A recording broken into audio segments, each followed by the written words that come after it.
छात्रों, आप सबको मेरा नमस्कार। हिंदी पाठशाला में आप सबका स्वागत है। ವಿದ್ಯಾರ್ಥಿಗಳೇ, ನಾಳೆ ಥರ್ಡ್ ಸೆಮಿಸ್ಟರ್ BCom ಹಿಂದಿ ಸ್ಟೂಡೆಂಟ್ಸಿಗೆ ಪರೀಕ್ಷೆ ಇದೆ ಮಂಗಳೂರು ವಿಶ್ವವಿದ್ಯಾಲಯ ವ್ಯಾಪ್ತಿನಲ್ಲಿ. ಸೊ ಅದಕ್ಕಾಗಿ ಈಗಾಗಲೇ ಒಂದು ವಿಡಿಯೋನ ನಾನು ನಿನ್ನೆ ಅಪ್ಲೋಡ್ ಮಾಡಿದ್ದೀನಿ. ಇದು ಪಾರ್ಟ್ 2. ಇದರಲ್ಲಿ ಗ್ರಾಮರ್ ಪಾರ್ಟನ್ನು ನಾನು ಕವರ್ ಮಾಡೋದಕ್ಕೆ ಹೋಗ್ತಾ ಇದ್ದೀನಿ. ಈಗ ಇದರಲ್ಲಿ ನೋಡಿ, ಫಸ್ಟು ಬ್ಲೂ ಪ್ರಿಂಟ್, ಯಾಕಂದರೆ ಎಲ್ಲದಕ್ಕೊಂದು ಪ್ಲ್ಯಾನಿಂಗ್ ಇರಬೇಕು. ಪ್ಲ್ಯಾನಿಂಗ್ ಪ್ರಕಾರ ನಾನು 40 ಮಾರ್ಕ್ಸ್ದು ಏನು ಟೆಕ್ಸ್ಟಿಂದ, ಒಂದು ನಾಟಕದಿಂದ ಮತ್ತು 2 ಲಂಬಿ ಕವಿತೆಯಿಂದ ಬರುತ್ತೆ, ಅದರ ಬಗ್ಗೆ ಹೇಳಿದ್ದೀನಿ. ಇವತ್ತು ಇನ್ನು 40 ಮಾರ್ಕ್ಸ್ದು ಯಾವ ಥರ ನಾವು ಈಸಿಯಾಗಿ ಸ್ಕೋರ್ ಮಾಡ್ಬೋದು ನೋಡಿ. ಟ್ರಿಕ್ಸ್ ಇಲ್ಲಿ ತುಂಬ ಇಂಪಾರ್ಟೆಂಟ್. ಎಷ್ಟು ಓದಬೇಕು, ಹೇಗೆ ಓದಬೇಕು, ಮತ್ತು ಯಾವ ರೀತಿ ಆನ್ಸರ್ನ ನಾವು ರೆಪ್ರೆಸೆಂಟ್ ಮಾಡಬೇಕು, ಹೇಗೆ ಬರಿಬೇಕು, ಅದು ತುಂಬ ಇಂಪಾರ್ಟೆಂಟ್ ಆಗುತ್ತೆ.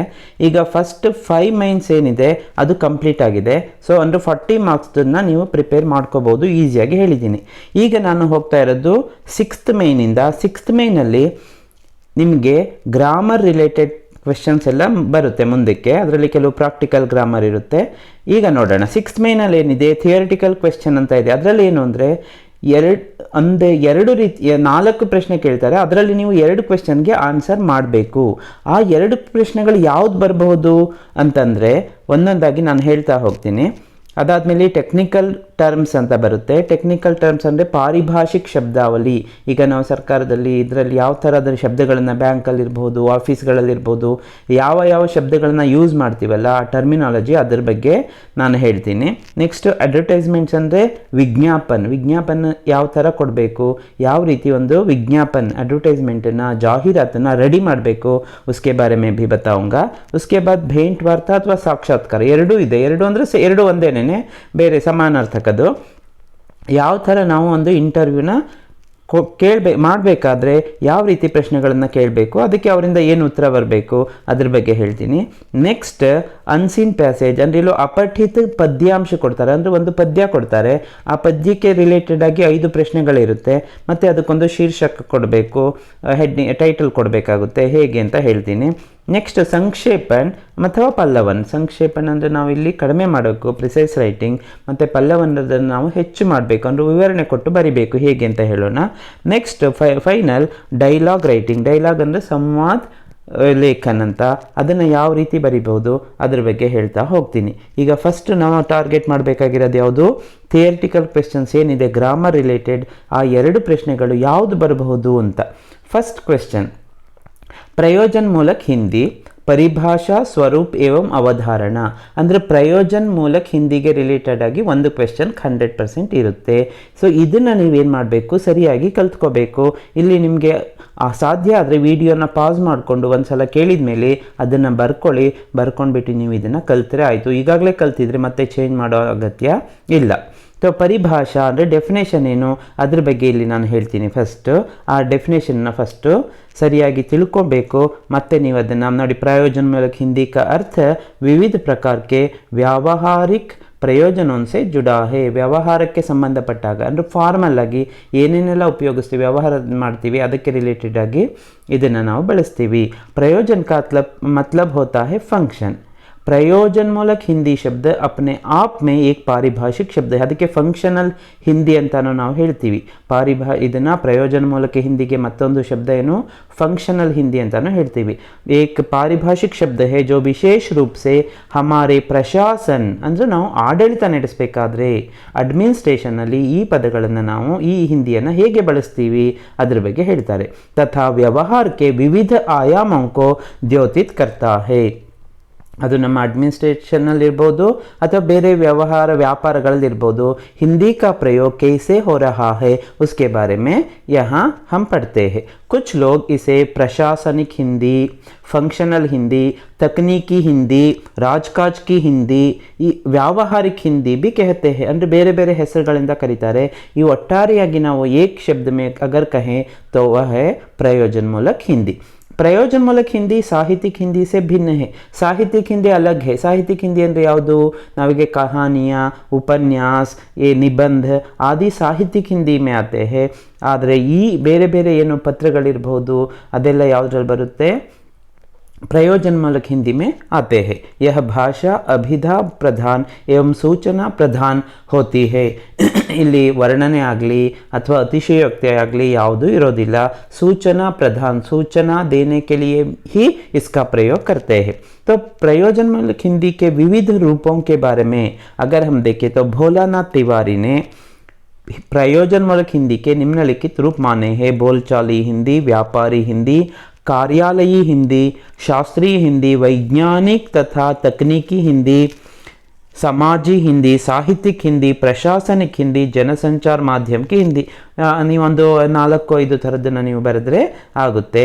ನೆಕ್ಸ್ಟ್ प्रयोजनमूलक हिंदी की अवधारणೆ, ಹೇಗೆ ಅದನ್ನು ಉಪಯೋಗಿಸ್ತೀವಿ, ವ್ಯವಹಾರ में उसका प्रयोग कैसे करते हैं, ಯಾವ ರೀತಿ ಅದು ಶುರುವಾಯಿತು ಅದರ ಬಗ್ಗೆ, ಅದರಲ್ಲಿ ಸರ್ಕಾರಿ ಪತ್ರ ಇರ್ಬೋದು, ಮತ್ತು ಅರ್ಧ ಸರ್ಕಾರಿ ಪತ್ರ, ಕಾರ್ಯಾಲಯ ಜ್ಞಾಪನ ಇರ್ಬೋದು, ಪೃಷ್ಠಾಂಕನ ಎಂಡೋರ್ಸ್ಮೆಂಟ್ ಇರ್ಬೋದು, ಪರಿಪತ್ರ ಸರ್ಕ್ಯುಲರ್ ಇರ್ಬೋದು, ಅನುಸ್ಮಾರಕ ರಿಮೈಂಡರ್ ಇರ್ಬೋದು, ಅಧಿಸೂಚನಾ ನೋಟಿಫಿಕೇಶನ್ ಇರ್ಬೋದು, ಹೀಗೆಲ್ಲ ಅದನ್ನು ಬಳಸ್ತಾ ಹೋಗ್ತೀವಿ। ಇದನ್ನು ನೀವು ಡೀಟೇಲ್ ಆಗಿ ಹೋಗಿ, ಯಾಕಂದರೆ ಎಕ್ಸ್ಪ್ಲೇನ್ ಮಾಡ್ತಾ ಕೂತ್ರೆ ಸಮಯ ತುಂಬ ಆಗುತ್ತೆ।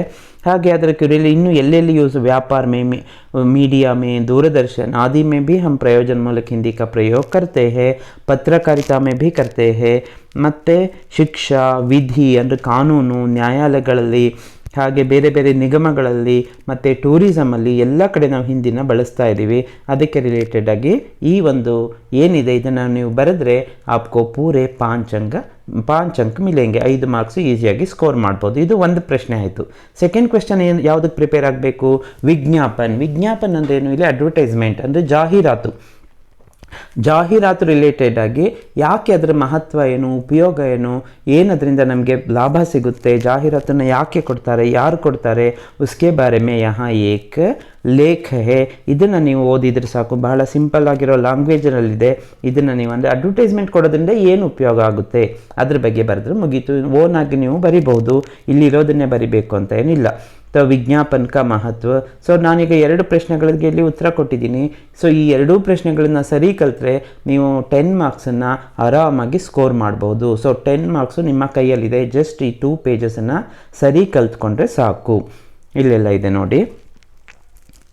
कुल मिलाकर इधर आदमेले विज्ञापन के इस युग को हम क्या कर सकते हैं, इसे विज्ञापन युग भी कह सकते हैं। ಅಂದರೆ ಆ ರೀತಿ ಜಾಹೀರಾತು ಯುಗ ಅಂತಲೇ ನಾವು ಹೇಳ್ಬೋದು, ಅಷ್ಟು ಇದರ ಇಂಪಾರ್ಟೆನ್ಸ್ ಜಾಸ್ತಿ ಆಗಿದೆ। ಸೊ ಈಗ ನೀವು 10 ಮಾರ್ಕ್ಸ್ ಕ್ವೆಶ್ಚನ್ಗೆ ಏನು ಓದಬೇಕು ಅನ್ನೋದು ನಿಮಗೆ ಕ್ಲಿಯರ್ ಆಯಿತು। 2 ಪ್ರಶ್ನೆಗಳನ್ನು ಕೊಟ್ಟಿದ್ದೀನಿ, ಅದನ್ನು ಓದ್ಕೊಳ್ಳಿ। ನೆಕ್ಸ್ಟ್ ಪಾರಿಭಾಷಿಕ ಶಬ್ದಾವಲಿ। ಈ ಪಾರಿಭಾಷಿಕ ಶಬ್ದಾವಲಿನಲ್ಲಿ ಏನೇನು ಬರುತ್ತೆ ಅಂದರೆ ಒಂದು 25 ವರ್ಡ್ಸನ್ನು ನಾನು ಇಲ್ಲಿ ಕೊಟ್ಟಿದ್ದೀನಿ। ಆಲ್ಮೋಸ್ಟ್ ಇದೇ ಬರ್ಬೋದು, ಇದು ಬಿಟ್ಟೆ ಬೇರೆ ಏನು ಬರ್ಬೋದು, ಬರಲ್ಲ ಅಂತಲ್ಲ, ಅದು ಮ್ಯಾಕ್ಸಿಮಮ್ ಆಗಿ ಇದ್ರ ಕಡೆ ಹೆಚ್ಚು ಗಮನ ಕೊಡಿ। ಯಾವ ವರ್ಡ್ಗಳು ಮೀನಿಂಗ್ ಏನೇನಿದೆ ಅದನ್ನು ಒಂದೊಂದಾಗಿ ನೋಡ್ತಾ ಹೋಗೋಣ ಬೇಗ। ಸೊ 5 ಮಾರ್ಕ್ಸನ್ನು ಈಸಿಯಾಗಿ ಜಸ್ಟ್ 25 ವರ್ಡ್ಸ್ ಕಲ್ತ್ರೆ ಸಾಕು, आप आसानी से 5 अंक ले सकते हैं। ಟೈಪಿಸ್ಟ್ ಅಂದರೆ ಟಂಕಕ್ ಅಂದರೆ ಇಲ್ಲಿ ಟೈಪಿಸ್ಟ್। ಹಾಗೆ ಕ್ಯಾಬಿನೆಟ್ ಅಂದರೆ ಮಂತ್ರಿಮಂಡಲ್ ಅಂತ ಬರೆದ್ರೆ ನಿಮಗೆ 1 ಮಾರ್ಕ್ಸ್ ಸಿಗುತ್ತೆ। ಪ್ರಿನ್ಸಿಪಾಲ್ ಅಂತ ಬರೆದ್ರೆ ಅಂದ್ರೇನು, ಪ್ರಧಾನಾಚಾರ್ಯ ಬರಿಬೇಕು। ಪ್ರಾಚಾರ್ಯ ಬರೆದ್ರೂ ನಿಮಗೆ ಮಾರ್ಕ್ಸ್ ಸಿಗುತ್ತೆ। ವೈಸ್ ಚಾನ್ಸಲರ್ ಅಂದರೆ ಸಮಕುಲಪತಿ। ರಿಜಿಸ್ಟ್ರಾರ್ ಅಂದರೆ ಕುಲ ಸಚಿವ್, ನೋಡಿ ರಿಜಿಸ್ಟ್ರಾರ್ ಎಕ್ಸಾಮಿನೇಷನ್ ರಿಲೇಟೆಡ್ ರಿಜಿಸ್ಟ್ರಾರ್ ಇರ್ತಾರೆ। ಸೊ ಕುಲ ಸಚಿವ್ ಅಂತ ಅವರಿಗೆ ಹೇಳಬೇಕಾಗುತ್ತೆ। ರಿಸರ್ಚ್ ಸ್ಕಾಲರ್, ಯಾರೀಗ ರಿಸರ್ಚ್ ಮಾಡ್ತಾ ಇರ್ತಾರೆ, PhD ಮಾಡಬೇಕಾದ್ರೆ ಅವರಿಗೆ ನಾವು ಅಂತೀವಿ ಶೋಧ ಛಾತ್ರ। ಸೊ ನೆನ್ಪಿಟ್ಕೊಳ್ಳೋದು ತುಂಬ ಸುಲಭ ಇದೆ। ನೆಕ್ಸ್ಟ್ ಸ್ಟೈಫಂಡ್ ಸಿಗುತ್ತೆ, ಕೆಲವು ಈಗ ITI ಡಿಪ್ಲೊಮಾ ಎಲ್ಲ ಮಾಡಿ ಹೋದ್ಮೇಲೆ ಅವರಿಗೆ ಸ್ಟೈಫಂಡ್, ಅದಕ್ಕೆ ನಾವು ವಜೀಫಾ ಅಥವಾ ವೃತ್ತಿಕಾ ಅಂತ ಹೇಳ್ತೀವಿ। ಉಸ್ಕೆ ಲಿಯೆ ಕ್ಯಾ ಕಹತೆ ಹೈ, ವೃತ್ತಿಕಾ, 2ರಲ್ಲಿ ಒಂದನ್ನು ನೆನ್ಪಿಟ್ಕೊಂಡ್ರೆ ಆಯಿತು। ಜರ್ನಲಿಸ್ಟ್ ಕಾ ಮತ್ಲಬ್ ಹೈ ಪತ್ರಕಾರ್। ಹಾಗೆ ರಿಮೈಂಡರ್ ಅಂದರೆ ಅನುಸ್ಮಾರಕ್, ರಿಮೈಂಡರ್ ಇಡಬೇಕು ಅಂತೀವಲ್ಲ ಅಂದರೆ ಅನುಸ್ಮಾರಕ್ ಅಂದರೆ ಮತ್ತೆ ನೆನಪು ಮಾಡೋದಕ್ಕೆ। ರಿಸಿಟ್ ಅಂದರೆ ಆವತಿ, ಕಾಮರ್ಸ್ ಸ್ಟೂಡೆಂಟ್ಸ್ಗೆ ಈ ವರ್ಡ್ ತುಂಬ ಫೆಮಿಲಿಯರ್ ಇರುತ್ತೆ, ಆವತಿ। ಹಾಗೆ ಆ್ಯಕ್ಟ್ ಅಂದರೆ ಅಧಿನಿಯಮ್, ಯಾವುದೇ ಆ್ಯಕ್ಟ್ ಪ್ರಕಾರ, ಅಕಾರ್ಡಿಂಗ್ ಟು ದಿಸ್ ಆ್ಯಕ್ಟ್ ಅಂದರೆ ಈ ಅಧಿನಿಯಮದ ಪ್ರಕಾರ, ಅಧಿನಿಯಮ್। ಹಾಗೆ ಬಿಲ್ ಅಂದರೆ ವಿಧೇಯಕ್ ಪಾರಿತ್ ಹುವಾ, ವಿಧೇಯಕ ಪಾಸ್ ಆಯಿತು ಅಂತ ಹೇಳ್ತೀವಲ್ಲ, ಅಂದರೆ ಬಿಲ್ ಪಾಸ್ ಆಯಿತು ಅಂತ ಸಂಸದಲ್ಲಿರ್ಬೋದು ನಮ್ಮ ವಿಧಾನ ಸಭೆಯಲ್ಲಿ ಇರಬಹುದು. ಡ್ರಾಫ್ಟ್ ಅಂದರೆ ಮಸೌದಾ ಸಮಿತಿಗೆ ಅಧ್ಯಕ್ಷ ಅಂಬೇಡ್ಕರ್ ಥೆ, ಅಂದರೆ ಡ್ರಾಫ್ಟಿಂಗ್ ಕಮಿಟಿ. ಡ್ರಾಫ್ಟ್ ಅಂದರೆ ಮಸೌದಾ. ಸರ್ವೆ ಮಾಡೋದು ಅಂದರೆ ಸರ್ವೇಕ್ಷಣ್ ಅಂದರೆ ಸ್ವಚ್ಛತಾ ಸರ್ವೇಕ್ಷಣ್, ನೀವು ಹೆಸರನ್ನು ಕೇಳಿದ್ದೀರ. ಸರ್ವೆ ಅಂದರೆ ಸರ್ವೇಕ್ಷಣ್. ಡೈರೆಕ್ಟರ್ಗೆ ನಿದೇಶಕ್ ಅಂತ ಬರಿಬೇಕು. ನೀವೇನಾದರೂ ನಿರ್ದೇಶಕ್ ಅಂತ ಬರೆದ್ರೆ ಅದು ರಾಂಗ್ ಆಗುತ್ತೆ. ಹಿಂದಿನಲ್ಲಿ ನಿರ್ದೇಶಕ್ ಬೇರೆ, ನಿದೇಶಕ್ ಬೇರೆ. ನಿದೇಶಕ್ ಇಲ್ಲಿ ನೋಡಿ ರಾಖಿ ಮಾತ್ರ ಯಹಾ ನಹೀ ಹೈ. ಸೊ ಇದನ್ನು ಸರಿ ನೆನ್ಪಿಟ್ಕೊಳ್ಳಿ. ಟೈಮ್ ಟೇಬಲ್ ಕೆ ಲಿಯೆ ಸಮಯ ಸಾರಿಣಿ ಹೈ, ಸಮಯ ಸಾರಿಣಿ. कैंडिडेट उम्मीदवार, चुनाव में कैंडिडेट उम्मीदवार होते हैं. उम्मीदवार ಅಂದರೆ ಕ್ಯಾಂಡಿಡೇಟ್ ಗೊತ್ತಿದೆ. ಅಜೆಂಡಾ ಬೇಕಲ್ಲ ಯಾವುದಾದ್ರು ಮೀಟಿಂಗಲ್ಲಿ, ಅದು ಕಾರ್ಯಸೂಚಿ ಅಂದರೆ ಏನೇನು ಡಿಸ್ಕಷನ್ ಆಗುತ್ತೆ ಅದರಲ್ಲಿ. ಸೊ ಅದನ್ನು ಅಜೆಂಡಾ ಅಂತ ಹೇಳ್ತೀವಿ. उसके लिए कार्यसूची. क्लर्क लिपिक. एडवाइज़र जो एडवाइस देते हैं ना, ಸಲಹೆಕಾರರು ಅವರು ಸಲಹೆಕಾರ. ಸರ್ಟಿಫಿಕೇಟ್ ಎಲ್ರಿಗೂ ಗೊತ್ತಿರುತ್ತೆ, ಪ್ರಮಾಣ ಪತ್ರಿಗೆ ಸರ್ಟಿಫಿಕೇಟ್. ಕನ್ನಡದಲ್ಲೂ ನಾವು ಅದನ್ನೇ ಉಪಯೋಗಿಸ್ತೀವಿ. ಪ್ರೊಡ್ಯೂಸರ್ ಅಂದರೆ ನಿರ್ಮಾತ, ಫಿಲಮ್ ಪ್ರೊಡ್ಯೂಸರ್, ಫಿಲಮ್ ನಿರ್ಮಾತ ಕೇಳಿದ್ದೀರಾ. ವೈರ್ಲೆಸ್ ಅಂದರೆ ಬೇತಾರ್, ತಾರ್ ಅಂದರೆ ತಂತಿ ಇರೋದು, ಬೇತಾರ್ ಅಂದರೆ ತಂತಿ ಇಲ್ಲದು ಅಂದರೆ ವೈರ್ಲೆಸ್. ಸ್ಯಾಲ್ರಿ ಕಾ ಮತ್ಲಬ್ ಹೇ ವೇತನ್, ಪತಾ ಹೇ. ಅಕೌಂಟ್ ಖಾತೆ ಅಂತ ನಾವು ಕನ್ನಡದಲ್ಲಿ ಹೇಳ್ತೀವಿ. ಸೊ ಈ ಥರ 25 ವರ್ಡ್ಸ್ ಆಗಿದೆ. ಇದನ್ನು ಕಲ್ತ್ಕೊಳ್ಳಿ, ಹೆಚ್ಚು ಗಮನ ಕೊಡಿ. ಸೊ ಇದರಿಂದ ನಿಮಗೆ 5 ಮಾರ್ಕ್ಸ್ ಬರೋ ಎಲ್ಲ ಪಾಸಿಬಿಲಿಟೀಸು ಇದೆ. ಈಗ ನೆಕ್ಸ್ಟ್ ಮತ್ತೆ 5 ಮಾರ್ಕ್ಸ್ ತೊಗೋಬೇಕು. ಈಗ 10 ಆಯಿತು +5 ಆಯಿತು, 15 ಮಾರ್ಕ್ಸ್ ನಿಮಗೆ ಬಂದಿದೆ. ಈಗ ನೆಕ್ಸ್ಟ್ 5 ಮಾರ್ಕ್ಸ್ ತೊಗೋಬೇಕಾದ್ರೆ ಏನು ಮಾಡಬೇಕು ಅಂದರೆ, ವಿಜ್ಞಾಪನ ಬಗ್ಗೆ ನೀವು ಒಂದು ಬರೆದ್ರಿ, ಉಸ್ಕಾ ಮಹತ್ವ आपने लिखा. अब आपको एक विज्ञापन तैयार करना है ಅಂದರೆ ಒಂದನ್ನು ಅಡ್ವರ್ಟೈಸ್ಮೆಂಟನ್ನು ರೆಡಿ ಮಾಡಬೇಕು. ಯಾವ ಥರ, ಏನೋ ಒಂದು टॉपिक ಕೊಡ್ತಾರೆ परीक्षा में, आपको एक विषय दिया जाता है, उस पर आपको क्या करना है, एक विज्ञापन तैयार करना है. ಅಡ್ವರ್ಟೈಸ್ಮೆಂಟ್ ಕೊಡಬೇಕಾದ್ರೆ ಅಟ್ರಾಕ್ಟಿವ್ ಆಗಿ ಹೇಗೆ ಮಾಡ್ಬೋದು, ಅದಕ್ಕೆ ರಿಲೇಟೆಡ್ ಆಗಿ ನಾನು ಇಲ್ಲಿ ಒಂದು 2 ಮಾಡೆಲ್ಗಳನ್ನ ಕೊಟ್ಟಿದ್ದೀನಿ. ವಿಜ್ಞಾಪನ ಕಾ ನಮೂನಾ ಅಂದರೆ ಮಾಡೆಲ್. ಹೇಗೆ, ಸುನಹರ ಮೌಕಾ, ಸುನಹರ ಅವಸರ್, ಗೋಲ್ಡನ್ ಆಪರ್ಚುನಿಟಿ ಅಂತ ಹೇಳ್ತೀವಲ್ಲ. ಅಂದರೆ ಇದು ಏನು, ಯಾರೋ ಒಂದು ಅಡ್ವರ್ಟೈಸ್ಮೆಂಟ್ ಕೊಟ್ಟಿದ್ದಾರೆ, ಏನಕ್ಕೆ ಕೊಟ್ಟಿದ್ದಾರೆ ಅನ್ನೋದು ನಿಮಗೆ ಇದನ್ನು ನೋಡಿದ ಕೂಡಲೇ ಗೊತ್ತಾಗಬೇಕು. ಸೇಲ್ ಅಂದ ಕೂಡಲೇ ಗೊತ್ತಾಯ್ತು ನಿಮಗೆ ಯಾವುದೋ ಮಾರಾಟದ ವಸ್ತು ಏನೋ ಒಂದಿದೆ.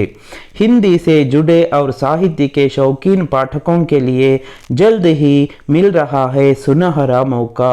ಅಂದರೆ ಸಾಹಿತ್ಯದವರಿಗೆ ಮತ್ತು ಓದುಗರಿಗೆ, ರೀಡರ್ಸ್ಗೆ ಗೋಲ್ಡನ್ ಆಪರ್ಚುನಿಟಿ ಇದೆ.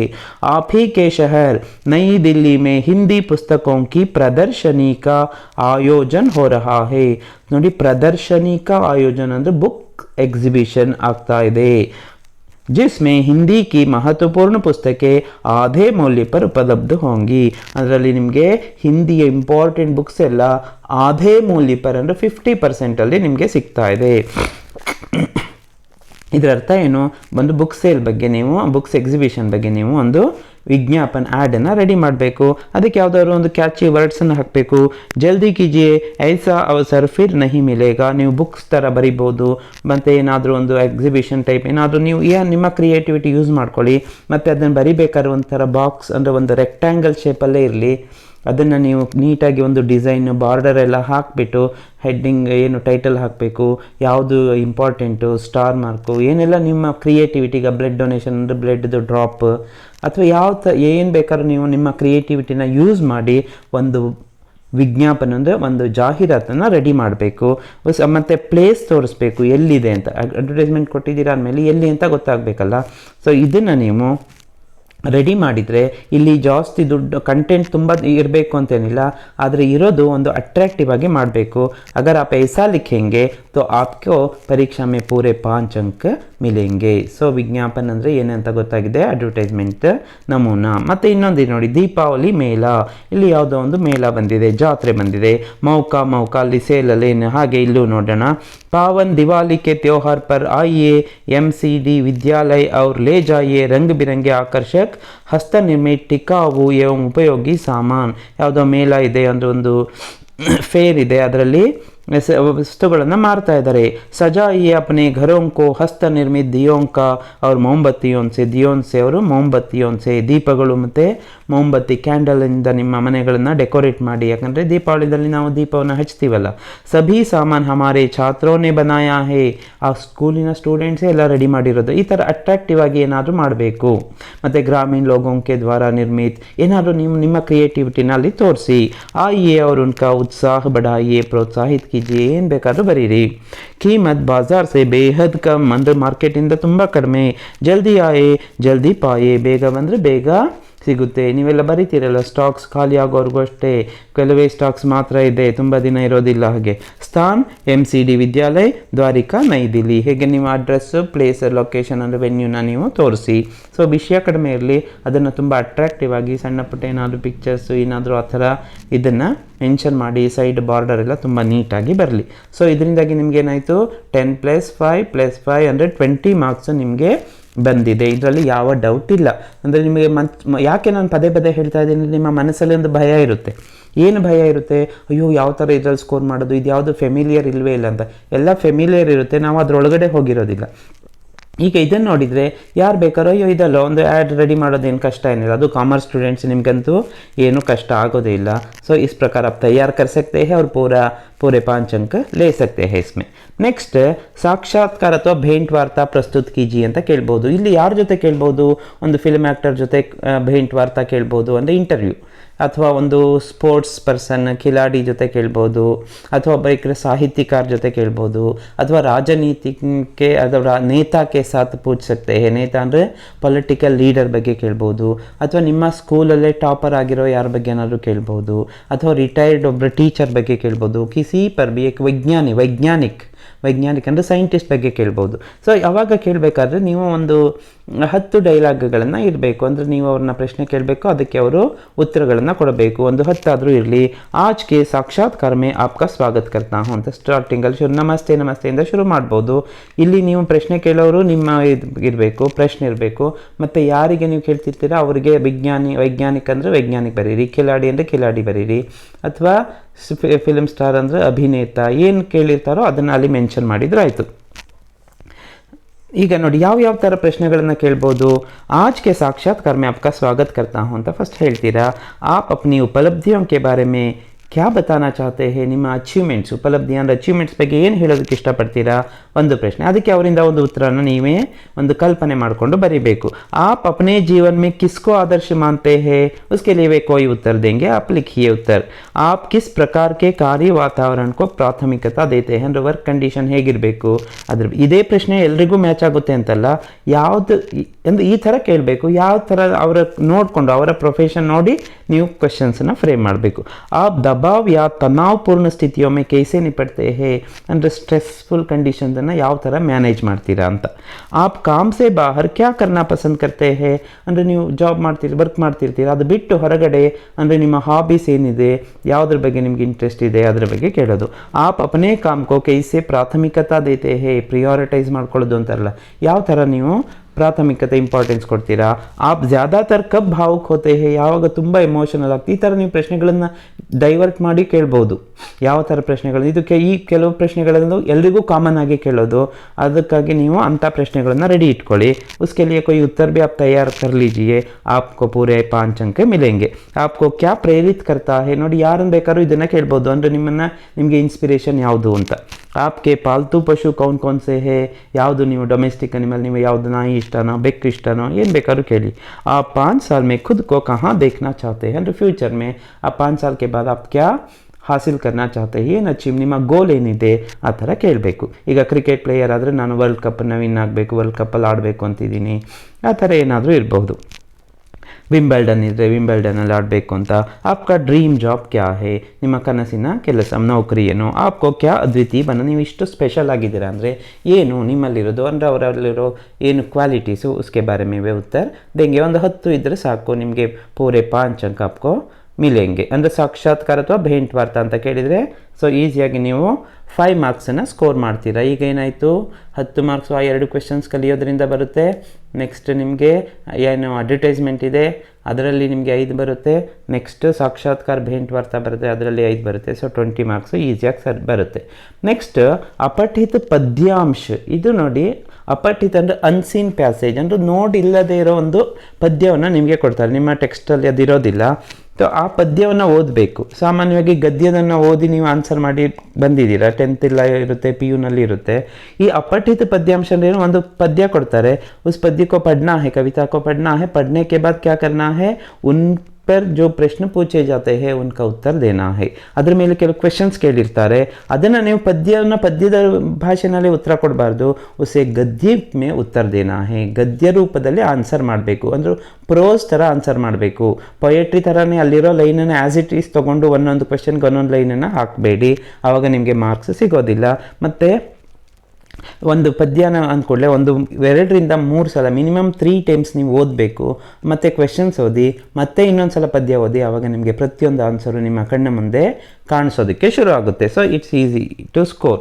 ಸೊ ಚಾರೋ ಓರ್ ಗಂದಗಿ ಫೈಲಿ ಕೂಡೆ ಕರ್ಕಟ್ಕ ಅಂಬಾರಿ ಈ ಥರ ಪದ್ಯ ಇರುತ್ತೆ, ಈಸಿ ಇರುತ್ತೆ. ಯಾವುದಾದ್ರು ಒಂದು ಆಧುನಿಕ ಕವಿತಾನೇ ಇರುತ್ತೆ, ಏನೋ ಅಂತ ಕಷ್ಟ ಆಗೋದಿಲ್ಲ. ಜಸ್ಟ್ ಅಂಡರ್ಸ್ಟ್ಯಾಂಡ್ ಮಾಡಿಕೊಂಡು आप उत्तर दे सकते हैं. ಅದಕ್ಕೆ ರಿಲೇಟೆಡ್ ಆಗಿ ಯಾವ ಥರ ಕ್ವೆಶನ್ಸ್ ಕೇಳ್ಬೋದು, ಪ್ರಸ್ತುತ ಪದ್ಯಾಂಶಕ್ಕೆ लिए ಉಚಿತ ಶೀರ್ಷಕ್ दीजिए, ಯಾವುದಾದ್ರು ಒಂದು ಶೀರ್ಷಿಕೆ ಕೊಡಿ ಅಂತ ಕೇಳ್ಬೋದು. ಬಾಹರಿ ಗಂದಗಿ ಸೆ ಕವಿ ಕಾ ಕ್ಯಾ ತಾತ್ಪರ್ಯ है ಅಂತ ಕೇಳ್ಬೋದು. ಕವಿ ने कौन सा मंत्र अपनाने को कहा है, संसार शब्द का समानार्थक शब्द क्या है ಅಂತ ಕೇಳ್ಬೋದು. गंदगी दूर होने से क्या क्या होता है, ಇದೆಲ್ಲದಕ್ಕೂ ಆನ್ಸರ್ आपको कहाँ मिलेंगे, उसी पद्य में मिलेंगे. तो ಈಸಿಯಾಗಿ ಮತ್ತೆ 5 ಮಾರ್ಕ್ಸ್ ಸ್ಕೋರ್ ಮಾಡ್ಬೋದು. ಸೊ ಅಲ್ಲಿಗೆ 25 ಮಾರ್ಕ್ಸ್ ಕಂಪ್ಲೀಟ್ ಆಯಿತು. ನೆಕ್ಸ್ಟ್ ಸಂಕ್ಷೇಪಣೆ. ಹೆಚ್ಚು ಡೌಟ್ ಸಮಸ್ಯೆಗಳಿರೋದು ನಿಮಗೆ ಇದರಲ್ಲಿ. ಆ್ಯಕ್ಚುಲಿ ನನ್ನ ಪ್ರಕಾರ ಹೆಚ್ಚು ಈಸಿಯಾಗಿ ಸ್ಕೋರ್ ಮಾಡೋದು ನೀವು ಇದರಲ್ಲೇ. ಯಾಕೆಂದರೆ ಸಂಕ್ಷೇಪಣ ಅಂದರೆ ಏನು ಗೊತ್ತಾ, ಒಂದು ಪ್ಯಾರಾಗ್ರಾಫ್ ಇರುತ್ತೆ, ಸಂಕ್ಷೇಪಣೆ ಮಾಡಬೇಕು, ಪ್ರಿಸೈಸ್ ರೈಟಿಂಗ್. ಇದರಲ್ಲೇನು ಒಂದು ದೊಡ್ಡ ಪ್ಯಾರಾಗ್ರಾಫ್ ಇರುತ್ತೆ, ಒಂದು 8ರಿಂದ 10 ಲೈನ್ದು ಒಂದು ಪ್ಯಾರಾಗ್ರಾಫ್ ಕೊಟ್ಟಿರ್ತಾರೆ. ಆ ಪ್ಯಾರಾಗ್ರಾಫಲ್ಲಿ ಏನು, ನಾನಿಲ್ಲಿ ಜಸ್ಟ್ ಒಂದು ಮಾಡೆಲ್ ಕೊಟ್ಟಿದ್ದೀನಿ ಅಷ್ಟೇ. ಆ ಪ್ಯಾರಾಗ್ರಾಫಲ್ಲಿ ಯಾವುದೋ ಒಂದು ವಿಷಯದ ಬಗ್ಗೆ ಎಕ್ಸ್ಪ್ಲೈನ್ ಮಾಡಿರ್ತಾರೆ, ವಿವರಣೆ ದೇತೆ ಹೇ. ಆ ಎಕ್ಸ್ಪ್ಲನೇಷನ್ ಜೊತೆ ಎಕ್ಸಾಂಪಲ್ಸು ಅದು ಇದು ಎಲ್ಲ ಕೊಟ್ಬಿಟ್ಟು ಮತ್ತು ಕೆಲವು ಹೆಸರುಗಳನ್ನೆಲ್ಲ ಕೊಟ್ಟು ಎಲ್ಲ ಎಕ್ಸ್ಪ್ಲೈನ್ ಮಾಡಿರ್ತಾರೆ. ನೀವು ಅದನ್ನು ಓದಬೇಕು, ಒಂದು ಮಿನಿಮಮ್ 3 ಟೈಮ್ಸ್ ಓದಬೇಕು. ಯಾವ ರೀತಿ ಅಪಠಿತ ಪದ್ಯಾಂಶಕ್ಕೆ ಮಾಡಿರಲ್ಲ, ಮಿನಿಮಮ್ 3 to 4 ಟೈಮ್ಸ್ ಓದಬೇಕು. ಓದಿದ ಮೇಲೆ ಏನಾಗುತ್ತೆ, ನಿಮಗೆ ಆ ಪ್ಯಾರಾಗ್ರಾಫಲ್ಲಿ ಏನಿದೆ ಅಂತದ್ದು ನಿಮ್ಮ ತಲೆಗೆ ಬರುತ್ತೆ, ಆ ಜಿಸ್ಟ್ ಬರುತ್ತೆ. ಆ ಜಿಸ್ಟ್ ಅಂತ ಏನು ಹೇಳ್ತೀವಲ್ಲ, ಅದರ ಏನೋ ಸಾರ ಅಂತ ಹೇಳ್ತೀವಲ್ಲ, ಆ ಸಾರ ಏನಿದೆ ಸಮ್ಮರಿ, ಅದು ನಿಮ್ಮ ತಲೆಗೆ ಬರುತ್ತೆ. ಆವಾಗ ಅದನ್ನು ನೀವು ಅಲ್ಲಿರೋ ಸೆಂಟೆನ್ಸ್ಗಳನ್ನು ನೋಡಿ, ಸೆಂಟೆನ್ಸನ್ನು ನಿಮ್ಮ ಓನ್ ಸೆಂಟೆನ್ಸಲ್ಲಿ ಅದನ್ನು ಇಳಿಸಿ, ಅಂದರೆ ಅದನ್ನು ಬರೀರಿ. ಅಂದರೆ ಒಂದು 10 ವಾಕ್ಯ ಇದ್ದರೆ ಅದನ್ನು ನೀವು 3ರಿಂದ 4 ವಾಕ್ಯದಲ್ಲಿ ಅದನ್ನು ನೀವು ಬರಿಬೇಕು. ಈಗ ಅಷ್ಟು ಪ್ಯಾರಾಗ್ರಾಫ್ನ ಇಷ್ಟು ಚಿಕ್ಕ ಪ್ಯಾರಾಗ್ರಾಫಲ್ಲಿ ಮಾಡಿದ್ದಾರೆ ನೋಡಿ. ಸಂಕ್ಷೇಪಣ್ नालंदा विश्वविद्यालय की महिमा शीर्षक ಕೊಟ್ಟರು. नालंदा विश्वविद्यालय की शिक्षा के क्षेत्र में कभी धाक रही है, वहाँ बौद्ध दर्शन, इतिहास, निरुक्त, वेद शास्त्र, हेतु विद्या, न्यायशास्त्र, व्याकरण, चिकित्सा, ज्योतिष आदि तत्कालीन सभी विषयों की उत्तम व्यवस्था थी. ಈ ಥರ ಒಂದು ಪ್ಯಾರಾಗ್ರಾಫ್, ಅದನ್ನು ಅಲ್ಲಿ ಇರೋ ಅಷ್ಟು ದೊಡ್ಡ ಪ್ಯಾರಾಗ್ರಾಫನ್ನು 2 ಸ್ಲೈಡಲ್ಲಿ ಇದ್ದಿದ್ದನ್ನು ಜಸ್ಟ್ 4 ಲೈನಲ್ಲಿ ಇಲ್ಲಿ ಹೇಳಿದ್ದಾರೆ. ಈ ರೀತಿಯಾಗಿ ಏನು ಮಾಡ್ಬೋದು, ನೀವು ಸಂಕ್ಷೇಪಣೆ ಮಾಡಬೇಕಾದ್ರೆ ಅಲ್ಲಿ ಪ್ಯಾರಾಗ್ರಾಫಲ್ಲಿ 1/3ಗೆ ತಂದು ಇಳಿಸ್ಬೇಕು. 3 ಲೈನ್ ಇದ್ದರೆ 1 ಲೈನ್, ಫಸ್ಟ್ 3 ಲೈನ್ಗೆ 1 ಲೈನ್ ತೊಗೊಂಡು ಬರ್ಕೊಳ್ಳೋದು, ನೆಕ್ಸ್ಟ್ 3 ಲೈನ್ಗೆ ಇನ್ನೊಂದು ಲೈನ್ ತೊಗೊಂಡು ಬರ್ಕೊಳ್ಳೋದಲ್ಲ, ಓವರಾಲ್ ಸಮ್ಮರಿನ ಅಲ್ಲಿ ನೀವು ಇಡಬೇಕಾಗುತ್ತೆ. ಸೊ ತಬ್ ಆಪ್ಕೋ ಪೂರೆ 5 ಅಂಕ ಆಸಾನಿ ಸೆ ಮಿಲ್ ಸಕ್ತೆ ಹೈ. ಸೊ ಇಲ್ಲಿ ನಿಮಗೆ ಯಾವುದೇ ಡೌಟ್ ಇಲ್ಲ. ಸೊ 30 ಮಾರ್ಕ್ಸ್ ನೀವು ಈಸಿಯಾಗಿ 35 ಅಂತ. ನನಗೆ ಪಲ್ಲವನ್ ಅಂದ್ರೇನು, ಪಲ್ಲವನ್ ಮಾಡೋದಂದ್ರೇನು, ಅಲ್ಲಿ ಏನು ಮಾಡಿದ್ರಿ ನೀವು, ಒಂದು ವಿಷಯ ಇತ್ತು, ಅದನ್ನು ನೀವು ಕಂಡೆನ್ಸ್ ಮಾಡಿ ಬರೆದ್ರಿ. ಇಲ್ಲಿ ಪಲ್ಲವನಲ್ಲಿ ಯಾವುದೋ ಒಂದು ಉಕ್ತಿನ ಕೊಡ್ತಾರೆ, ಒಂದು ಸೆಂಟೆನ್ಸ್ ಕೊಡ್ತಾರೆ, ಯಾವುದೋ ಒಂದು ಲೋಕೋಕ್ತಿಯ ಕೊಡ್ಬೋದು, ಏನಾದರೂ ಕೊಡ್ಬೋದು. ಅದು ಯಾರ್ದಾದ್ರೂ ಒಂದು ಸ್ಟೇಟ್ಮೆಂಟ್ ಕೊಡ್ಬೋದು. ಆ ಸ್ಟೇಟ್ಮೆಂಟನ್ನ ಪಲ್ಲವಿತ್ ಕರ್ನ, ಹೂವು ಅರಳೋ ಥರ ಈ ಮೊಗ್ಗು ರೀತಿನಲ್ಲಿರುತ್ತೆ, ಅದನ್ನು ನೀವು ಅರಳಿಸ್ಬೇಕು ಅಂದರೆ ಏನು ಮಾಡಬೇಕು, ಅದಕ್ಕೆ ಹೆಚ್ಚು ವಿವರಣೆ ಕೊಡಬೇಕು. ಅದರ ಸುತ್ತಮುತ್ತನೇ ವಿಷಯ ಇರಬೇಕು, ವಿಷಯ ಬಿಟ್ಟು ಎಲ್ಲೋ ಹೋಗಬಾರ್ದು. ಇಲ್ಲಿ ನೋಡಿ, ಇದರಲ್ಲಿ ಏನಿದೆ, ಉದಾಹರಣೆ, विदेशी भाषा का विद्यार्थी होना बुरा नहीं है, पर अपनी ಭಾಷಾ ಸರ್ವೋಪರಿ ಹೇ, ಮಹಾತ್ಮ ಗಾಂಧಿ. ನೋಡಿ, ವಿದೇಶಿ ಭಾಷೆ ವಿದ್ಯಾರ್ಥಿ ಅಂದರೆ ಬೇರೆ ಭಾಷೆಯನ್ನು ಕಲಿಯೋದು ತಪ್ಪಲ್ಲ, ಆದರೆ ನಮ್ಮ ಭಾಷೆ ಸರ್ವೋಪರಿ, ಎಲ್ಲದಕ್ಕಿಂತ ಮೇಲೆ ಇದೆ, ಉನ್ನತ ಸ್ಥಾನದಲ್ಲಿದೆ ಅಂತ ಗಾಂಧೀಜಿ ಹೇಳಿದ್ದಾರೆ. ಅಂದರೆ ನೀವು ಬೇರೆ ಭಾಷೆನ ಕಲಿಬೇಡಿ ಅಂತಲೂ ಹೇಳಲಿಲ್ಲ, ಹಾಗಂತ ನಮ್ಮ ಭಾಷೆನ ಬಿಡಿ ಅಂತಲೂ ಹೇಳಲಿಲ್ಲ. ಫಸ್ಟ್ ಪ್ರಿಫರೆನ್ಸ್ ನಮ್ಮ ಭಾಷೆಗಿರಬೇಕು, ಜೊತೆಗೆ ಬೇರೆ ಭಾಷೆ ಕಲೀರಿ ಅಂತ. ಸೊ इसके लिए ಭಾಷಾ का महत्व, कई भाषाएं सीखने का महत्व, ಅದ್ರ ಜೊತೆಯಲ್ಲಿ ಮಾತೃಭಾಷಾ का महत्व ಎರಡನ್ನೂ ಹೇಳಿದ್ದಾರೆ ಇದರಲ್ಲಿ. ಸೊ ಅದಕ್ಕೆ ರಿಲೇಟೆಡ್ ಆಗಿ ನೀವು ಒಂದು ವಿವರಣೆ ಬರಿಬೋದು, ಎಕ್ಸಾಂಪಲ್ಸನ್ನ ಇಲ್ಲಿ ಕೊಡ್ಬೋದು. ನೋಡಿ, ಅಲ್ಲಿ ಎಕ್ಸಾಂಪಲ್ಸ್ ಎಲ್ಲ ಇದ್ದರೆ ಅದನ್ನು ಬಿಡಬೇಕಾಗುತ್ತೆ. ಇಲ್ಲಿ ಎಕ್ಸಾಂಪಲ್ಸ್ಗಳನ್ನ ಸೇರಿಸಿ ನೀವೇನು ಮಾಡ್ಬೋದು, ಭಾಷೆ ಕಲಿಯೋದ್ರಿಂದ ಏನು ಉಪಯೋಗ ಇದೆ, ಒಂದು ಭಾಷೆ ಕಲಿಯೋದ್ರಿಂದ ಏನು ಉಪಯೋಗ, ಹೆಚ್ಚು ಭಾಷೆಗಳನ್ನ ಕಲಿಯೋದ್ರಿಂದ ಏನು ಉಪಯೋಗ, आप यहाँ उत्तर लिख सकते हैं. ನೋಡಿ, ಇಲ್ಲಿ ಜಸ್ಟ್ 1 ಲೈನ್ಗೆ ಇಲ್ಲಿ ಒಂದು ಪೂರಾ ಪ್ಯಾರಾಗ್ರಾಫ್ ದಿಯಾ ಹೇ. ಸೊ ಈ ರೀತಿಯಾಗಿ ನೀವು ಮಾಡ್ತೀರಾ. ಸೊ ಇಲ್ಲಿ ಪಲ್ಲವನ್ನು, ಇದರಲ್ಲಿ ನಿಮಗೆ 5 ಮಾರ್ಕ್ಸ್. ಸಂಕ್ಷೇಪಣ್ ಕೇಳ್ಬೋದು ಅಥವಾ ಪಲ್ಲವನ್ನು ಕೇಳ್ಬೋದು, ಎರಡನ್ನೂ ಕೇಳೋದಿಲ್ಲ. ಎರಡರಲ್ಲಿ ಒಂದಕ್ಕೆ ಸಂಕ್ಷೇಪಣ್ ಕೇಳಿದರೆ ಈ ವರ್ಷ, ಪಲ್ಲವನ್ನು ಕೇಳಿರೋದಿಲ್ಲ, ಅಥವಾ ಪಲ್ಲವನ್ನೇ ಕೇಳಿದರೆ ಸಂಕ್ಷೇಪಣೆ ಇರೋದು, ಎರಡರಲ್ಲಿ ಒಂದು ಮಾತ್ರ ಇರುತ್ತೆ. ಸೊ 5 ಮಾರ್ಕ್ಸ್ ಬರುತ್ತೆ. ನೆಕ್ಸ್ಟ್ ಲಾಸ್ಟ್ ಒನ್ ಸಂವಾದ್ ಲೇಖನ್. ಸಂವಾದ್ ಲೇಖನ್ ಅಂದರೆ ಕಾನ್ವರ್ಸೇಷನ್. ಇಲ್ಲಿ ಕಾನ್ವರ್ಸೇಷನ್ ನೋಡಿ, ಇಂಟರ್ವ್ಯೂನೇ ಬೇರೆ, ಕಾನ್ವರ್ಸೇಷನ್ನೇ ಬೇರೆ. ಇಂಟರ್ವ್ಯೂನಲ್ಲಿ ಒಬ್ರಿಗೆ ಪ್ರಶ್ನೆ ಕೇಳ್ತಾರೆ, ಇನ್ನೊಬ್ಬರು ಉತ್ತರ ಕೊಡ್ತಾ ಇರ್ತಾರೆ. ಕಾನ್ವರ್ಸೇಷನಲ್ಲಿ ಇಬ್ಬರು ಮಾತಾಡ್ತಾ ಇರ್ತಾರೆ, ಇಲ್ಲಿ ಪರಸ್ಪರ ಮಾತುಕತೆ ಇರುತ್ತೆ. ಯಾರು ಏನು ಬೇಕಾದ್ರೂ ಏನು ಬೇಕು ಕ್ವೆಶ್ಚನ್ ಕೇಳ್ಬೋದು, ಮತ್ತು ಉತ್ತರ ಹೇಳ್ಬೋದು, ಎಕ್ಸ್ಪ್ಲೈನ್ ಮಾಡ್ಬೋದು. ಇಲ್ಲಿ ಒಂದು ರೀತಿ ಫಾರ್ಮಲ್ ಆಗಿ ಇರೋದಿಲ್ಲ, ಇನ್ಫಾರ್ಮಲ್ ಆಗಿ ಜಾಸ್ತಿ ಇರುತ್ತೆ. ಯಾವ ಥರ ಇರುತ್ತೆ ನೋಡೋಣ ಒಂದು ಕಾನ್ವರ್ಸೇಷನ್. ಅದು ಕಾನ್ವರ್ಸೇಷನ್ ಪ್ಲೇಸಿಂದ ಪ್ಲೇಸಿಗೆ ಚೇಂಜ್ ಆಗುತ್ತೆ. ಕೆಲವು ಫಾರ್ಮಲ್ ಆಗಿರೋ ಕಾನ್ವರ್ಸೇಷನ್ಗಳು ಇರ್ಬೋದು, ಒಬ್ಬ ಅಧಿಕಾರಿ ಜೊತೆ ನೀವು ಮಾತಾಡಬೇಕಾದ್ರೆ, ನಿಮ್ಮ ಫ್ರೆಂಡ್ಸ್ ಜೊತೆ ಮಾತಾಡಬೇಕಾದ್ರೆ ಬೇರೆ ಥರ, ಹಾಗೆ ಒಂದು ಬ್ಯಾಂಕಿಗೆ ಹೋದರೆ ಬೇರೆ ಥರ, ಸ್ಕೂಲಲ್ಲಿ ಇಬ್ಬರು ಸ್ಟೂಡೆಂಟ್ಸ್ ಮಾತಾಡೋದು ಬೇರೆ ಥರ, ಈ ರೀತಿಯಾಗಿ ಮನೆಯಲ್ಲಿ ಮಾತಾಡೋದೇ ಬೇರೆ. ಮನೆಯಲ್ಲಿ ತಂದೆ ಮಗಳು, ತಾಯಿ ಮಗ, ಆ ಥರ ಏನು ಬೇಕಾದ್ರೂ ಇರ್ಬೋದು, ಭಾಯಿ ಬೆಹನ್, ಇನ್ಕೆ ಬೀಚ್ ಮೇ ಸಂವಾದ ಹೋ ಸಕ್ತಾ ಹೈ. ಆ ಕಾನ್ವರ್ಸೇಷನನ್ನು ಇಲ್ಲೂ ಅಷ್ಟೇ ಒಂದು 5 ಡೈಲಾಗ್, ಅವ್ರದ್ದು ಒಂದು ಇವ್ರದ್ದೊಂದು 5 ಡೈಲಾಗು, ಅಥವಾ ಒಂದು 10ರಿಂದ 15 ಡೈಲಾಗ್ಗಳಿದ್ರೆ ಸಾಕು, ಆಪ್ಕೋ ಪೂರೆ 5 ಅಂಕ ಮಿಲೆಂಗೆ. ಸೆಂಟೆನ್ಸ್ಗಳನ್ನು ತುಂಬ ಉದ್ದ ಏನು ಮಾಡೋ ಅಗತ್ಯ ಇಲ್ಲ. ಶಾರ್ಟ್ ಸೆಂಟೆನ್ಸ್ ಇರಲಿ, ಗ್ರಾಮರಲ್ಲಿ ಮಿಸ್ಟೇಕ್ಸ್ ಆಗೋದಿಲ್ಲ, ಸ್ಪೆಲ್ಲಿಂಗ್ ಮಿಸ್ಟೇಕ್ಸ್ ಆಗೋದು ಬೇಡ, ಆವಾಗ ನಿಮಗೆ ಒಳ್ಳೆ ಮಾರ್ಕ್ಸ್ ಬರುತ್ತೆ. ಸೊ ನೋಡಿ, ಇಲ್ಲಿ ಒಂದು ಹೋಟೆಲ್ ವಾಲೆ ಅವ್ರು ಮುಸಾಫಿರ್ ಕಿ ಬಾತ್ಚೀತ್. ಮುಸಾಫಿರ್ ಅಂದರೆ ಯಾತ್ರಿಕ, ಯಾರು ಬರ್ತಾನೆ ಹೋಟೆಲ್ಗೆ ಹೋಗಿದ್ದಾನೆ, ಅವ್ರು ಏನು ಮಾತಾಡ್ತಾರೆ ನೋಡೋಣ. ಮುಸಾಫಿರ್ ಜಿ ಟಹರ್ನೆ ಕಾ ಕಮ್ರಾ ಮಿಲೇಗಾ. ಉಳ್ಕೊಳ್ಳೋದಕ್ಕೆ ರೂಮ್ ಸಿಗುತ್ತಾ? ಹೋಟೆಲ್ ವಾಲ ಹಾಂ ಮಿಲೇಗಾ. आप कितने दिन ठहरने वाले हैं? ಎಷ್ಟು ದಿನ ಉಳ್ಕೊಳ್ತೀರಾ ಇದೇ ರೂಮಲ್ಲಿ ನಮ್ಮಲ್ಲಿ? ಮುಸಾಫಿರ್ मैं सिर्फ 2 दिन ठहरने वाला हूँ, सिर्फ 2 दिन यहाँ रुकूंगा. होटल वाला एक बिस्तर वाला कमरा चाहिए या 2 बिस्तर वाला? ನಿಮಗೆ ಸಿಂಗಲ್ ಬೆಡ್ರೂಮ್ ಬೇಕಾ, ಡಬಲ್ ಬೆಡ್ರೂಮ್ ಬೇಕಾ? ಮುಸಾಫಿರ್ ಏಕ್ ಬಿಸ್ತರ್ ವಾಲೆ ಕಮರೆ ಕಾ ಕಿರಾಯ ಕಿತ್ನಾ ಹೋತಾ ಹೈ. ಕಿರಾಯ ಅಂದ್ರೇನು, ರೆಂಟ್ ಎಷ್ಟಾಗುತ್ತೆ ಒಂದು ಬೆಡ್ರೂಮ್ದು? ಹೋಟೆಲ್ ವಾಲ ಏಕ್ ದಿನ ಕೆ ಲಿಯೆ 1000 रुपये. ಮುಸಾಫಿರ್ ನಹಾನೆ ಕೆ ಲಿಯೆ ಗರಂ ಪಾನಿ ಮಿಲೇಗಾ ಕ್ಯಾ. ಹಾಟ್ ವಾಟರ್ ಸಿಗುತ್ತಾ? ठंडे पानी और गरम पानी के अलग अलग नल है, ಎರಡಕ್ಕೂ ಸಪ್ರೇಟ್ ಟ್ಯಾಪ್ ಇದೆ, ನೀವು ಯಾವ್ದು ಬೇಕಾದ್ರೂ ಉಪಯೋಗಿಸ್ಬೋದು.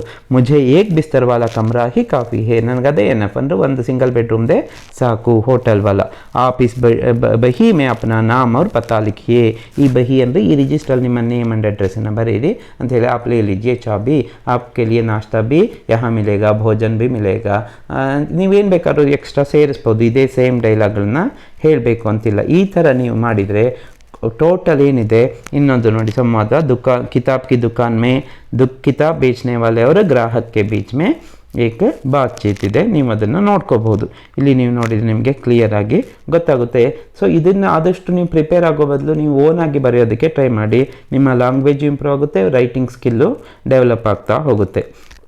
ಸೊ ಈ ರೀತಿಯಾಗಿ ಈ ಏನು ಹೇಳಿದ್ದೀನಿ 40 ಮಾರ್ಕ್ಸ್ ಇದರಲ್ಲಿ ಇಷ್ಟು ನೀವು ಹೀಗೆ ಕಲಿತ್ರೆ, ಈ ಥರ ಸಿಸ್ಟಮ್ಯಾಟಿಕ್ಕಾಗಿ ಕಲಿತ್ರೆ, ನೀವು ನಾಳೆ ಎಕ್ಸಾಮ್ ಏನು ಬರೀತಿದ್ದೀರಾ ಅದರಲ್ಲಿ ಕಾನ್ಫಿಡೆಂಟಾಗಿ ಆನ್ಸರ್ ಮಾಡ್ಬೋದು, ಮತ್ತು ಒಳ್ಳೆ ಮಾರ್ಕ್ಸನ್ನ ಸ್ಕೋರ್ ಮಾಡ್ಬೋದು. ಇಲ್ಲಿ ಎಷ್ಟು ಓದಿದ್ದೀರಾ ಅನ್ನೋದಕ್ಕಿಂತ ಹೇಗೆ ಬರೀತೀರಾ ಅನ್ನೋದು ತುಂಬ ತುಂಬ ಇಂಪಾರ್ಟೆಂಟ್ ಆಗುತ್ತೆ. ಯಾವುದೇ ರೀತಿ ಟೆನ್ಷನ್ ಮಾಡ್ಕೊಳ್ಳೋದಾಗಲಿ, ಗಾಬರಿ ಮಾಡ್ಕೊಳ್ಳೋದಾಗಲಿ ಏನೂ ಬೇಕಿಲ್ಲ. ಕೂಲಾಗಿ ಓದ್ಕೊಂಡು ಹೋಗಿ ಬರೀರಿ. ಸಮ್ಮರಿ ಕಲ್ತ್ಕೊಂಡಿರ್ತೀರ, ಸಮ್ಮರಿನ ಯೂಸ್ ಮಾಡ್ಕೊಳ್ಳಿ. ಸಂದರ್ಭ ಬರಿಬೇಕಾದ್ರೆ ಅದೆಲ್ಲ ತುಂಬ ಹೆಲ್ಪ್ ಆಗುತ್ತೆ. ಮತ್ತು ಈ ಗ್ರಾಮರಲ್ಲಿ ಯಾವ ಥರ ಏನೇನು ಬರಿಬೇಕು ಅಂತ ಈಗ ನಾನು ಹೇಳಿದ್ದೀನಿ, ಇದನ್ನು ನೆನಪಲ್ಲಿ ಇಟ್ಕೊಳ್ಳಿ. ಈ ವಿಡಿಯೋನ ನೋಡಿ, ಹಾಗೇ ನಿಮ್ಮ ಎಕ್ಸಾಮಿಗೆ ಇನ್ನೇನು ಪ್ರಿಪ್ರೇಷನ್ ಆಗಬೇಕಿದೆ, ಯಾವುದು ಬಾಕಿ ಇದೆ ಒಂದು ಸಲ ಗ್ಲ್ಯಾನ್ಸ್ ಮಾಡ್ಕೊಳ್ಳಿ. ಎಕ್ಸಾಮನ್ನ ಚೆನ್ನಾಗಿ ಬರೀರಿ. ನಿಮ್ಮ ಫ್ಯೂಚರ್ ಚೆನ್ನಾಗಿರಲಿ. ನಿಮ್ಮೆಲ್ರಿಗೂ all the best. Thank you.